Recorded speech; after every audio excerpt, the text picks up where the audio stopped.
scored over 20 for the Hawks tonight. The Knicks also had 3 players over 20 points, led by OG Anunoby, but just fell short there at the end. Here's the man who made the game winner, CJ McCollum, after the game. Big Zion, CJ.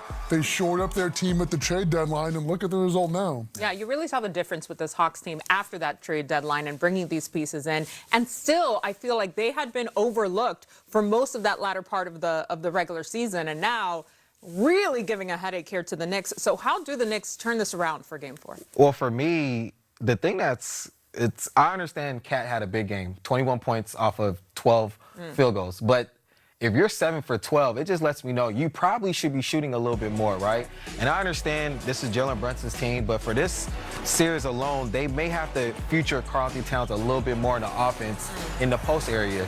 And look, he may not score as much in the post area, but he can work off double teams if they give him the attention that he needs offensively, and then they can play off of that. But if you're going 7 for 12 off of 21 points, you can get a little bit more shots and feature him a little bit more. I'm going to agree with the DC out here. I'm a big man. So obviously I'm biased, but the beauty of having a guy like Cat on your team, if you have bigger centers out there, Jokic's, take them out to the perimeter, work from there. But this is Atlanta squad. They don't guard with their size so much as their athleticism, their length, their team. They don't have the bigger players to match up one-on-one with a guy like Cat, and that's what they need to be taking advantage of.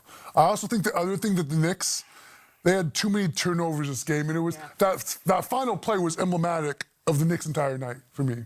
And to add to your point, you know, the Hawks, the way they're playing Karl-Anthony Towns and the Knicks, they're very perimeter-oriented. They have a lot of good perimeter players, Hawks defensively. But, like, if you're Karl-Anthony Towns, they have nobody to guard you at the post area. So if you're playing at the top of the key, trying to pick and pop, that's not going to do you good justice. You got to mix in some rolls, getting some mismatches. He did a good job on the rebounds, but I think they can feature a little bit more on the post area just to create a little bit more double teams and easier shots. If he keeps popping as a defender, I'm breathing a sigh of relief every time. Yeah, for sure.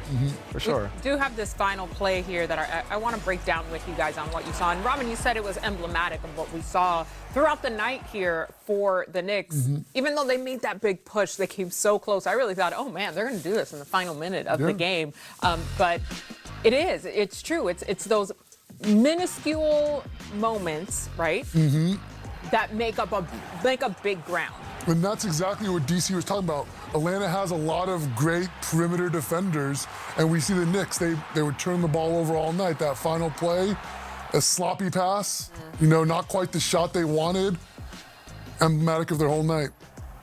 Yeah, I mean, you got to give credit to Big O, way to slide his puppies and not foul Jalen Brunson in that situation, but I just think the Knicks as a whole have to get on the same page offensively to execute better, especially in this last possession. I mean, they shouldn't make it this difficult. You know, the ball needs to be in Jalen Brunson's hand at the top of that key. Him and Karl-Anthony Towns play their two-man game, but they just made it a little bit more difficult. You have to anticipate they're going to send the double to Brunson, too. Every time. For sure. And you have to make yourself available to him. There's got to be some kind of outlet, and there really wasn't in that situation. Right. The worst area you can be as a guard getting double team is on the side.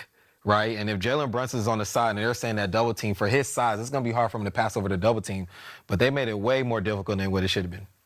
They also do have to get more people involved. Mikal Bridges had 0 points. How do they get him more involved in this offense? Well, this is why I was saying if they put Karl-Anthony Towns at the post area and he's getting double teamed, maybe Mikal Bridges can get some wide open threes in the corner when they swing pass to the corner, right, on some open shots. But if they're just playing one-on-one basketball on the perimeter, Mikal can't get his game going, right? He needs to be the beneficiary off of double teams. And the guys that's going to get double team is not just Jalen Brunson, but Karl-Anthony Towns can get double team on the post area.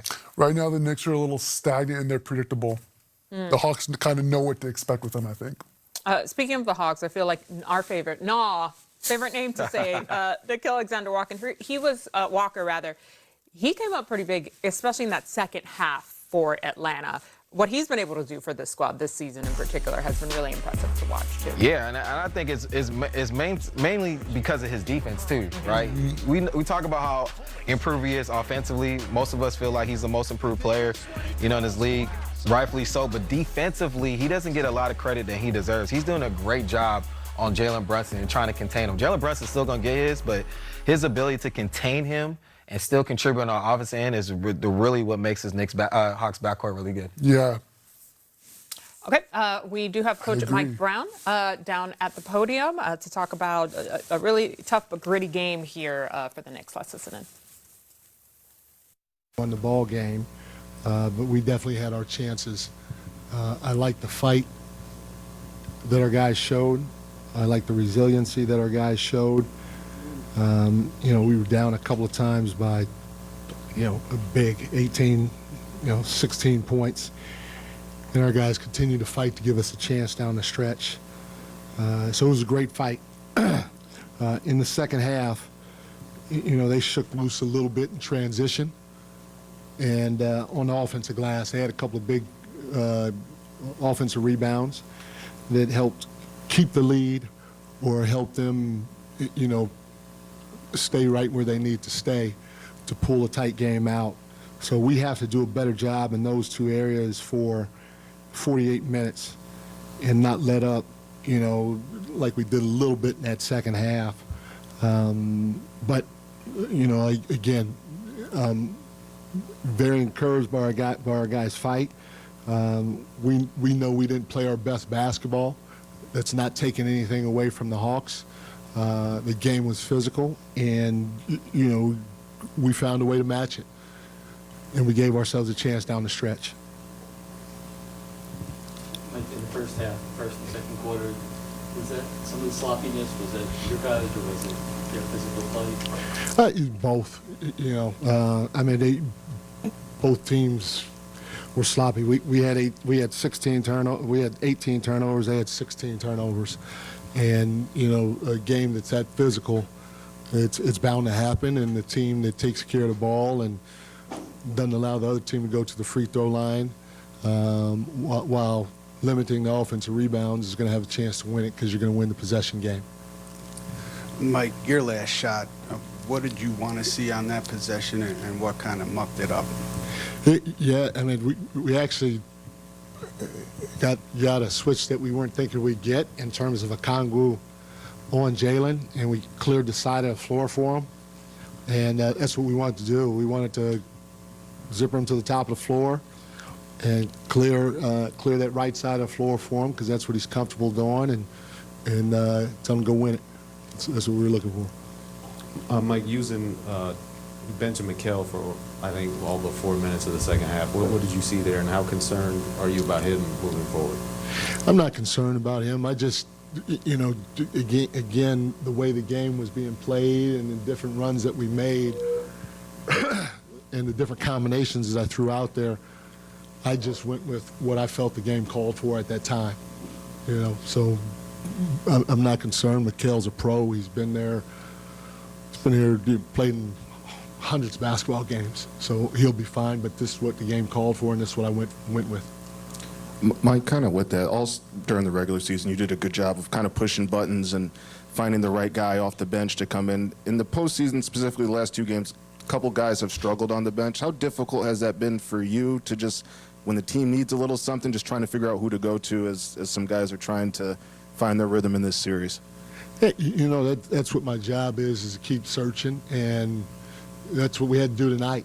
And we found the right combinations, and went up by, had a chance to go up by 3, I think, and you couldn't ask for anything better than that with a minute left in the game, or less than a minute left in the game, a chance to go up by 3, especially with the way we played. And so that's what my job is to do, is to keep trying to find different combinations that may work.